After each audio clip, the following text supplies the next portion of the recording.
Thank you back. So are ancient cultures fair game when it comes to fashion? Well, not according to many. Canadian Music Festival has banned people from wearing Native American-style headdresses out of respect for the dignity of Aboriginal people.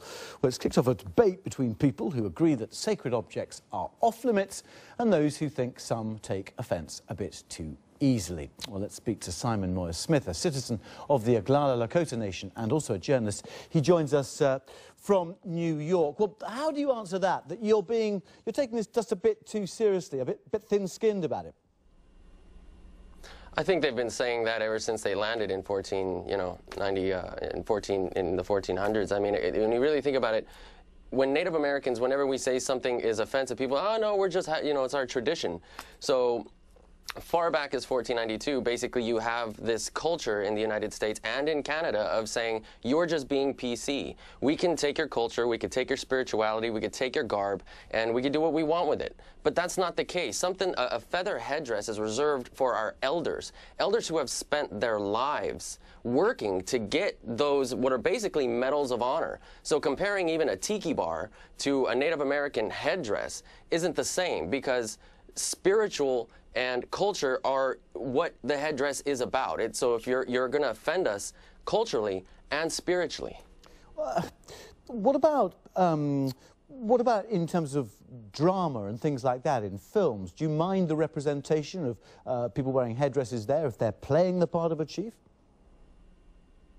It depends on the story. If it helps the story along in comprehension, yes, but we're talking about festivals. We're talking about music festivals where there's these faux feather headdresses and everybody's drinking basically with something that should be a revered garb. Like, I'm Native American, I'm Oglala Lakota, but because I'm Oglala Lakota doesn't mean that I have the right to wear the headdress. Just like a Catholic doesn't have the right to wear the priest's collar or a pope's mitre. It's something not to be belittled, and it is belittled.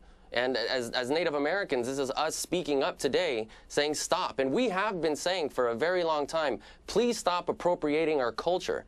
But people haven't been paying attention. But with the proliferation of the web, people can hear the Native American response. And we're continually saying, stop belittling our culture and our spirituality. But if people don't mean it offensively, I mean, does that exonerate them a little in your mind or not?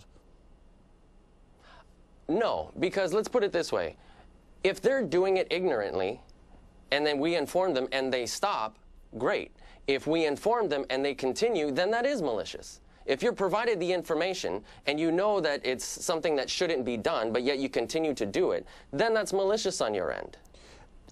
Don't all cultures, though, sort of tease other cultures as outsiders? And that's some people would consider that quite healthy, that they would think that's a bonding experience. I mean, I don't know, for example, the group you are involved with. I mean, do you tease blow-in Europeans who colonized America? Let's put it this way. It's not connecting us, it's dividing us. I don't see this as somebody saying, okay, yeah, we're being playful and we want to connect with you. If you want to honor us, you want to learn about us, come and talk to us. But don't turn around and put the headdress on and say we're honoring you. That's all we get here. And you have to remember that this is Native American land.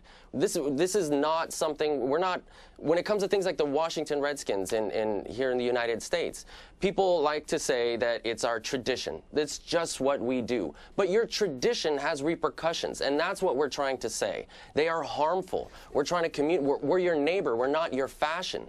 We're not your trend. We're not your costume. No, but we're a people. We're not your entertainment. It's interesting on the Washington Redskins, though, isn't it? Because I think at the last poll done of Native Americans, people said they weren't actually bothered by the name.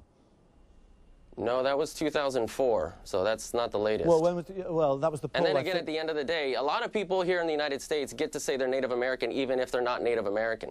So a lot of the people will say, oh yeah, my great-grandma's cousin's aunt, uncle was a Cherokee. So I don't have a problem with Redskins. But they're divorced from the community. They don't know the effect that this has on Native American children. Redskins, playing Indian, Halloween. All of these things dehumanize the Native American and divide us, not connect us. Okay. Simon Moya-Smith, fascinating to talk to you, but I'm going to have to leave it here now. Okay. Thank you very much indeed for joining us.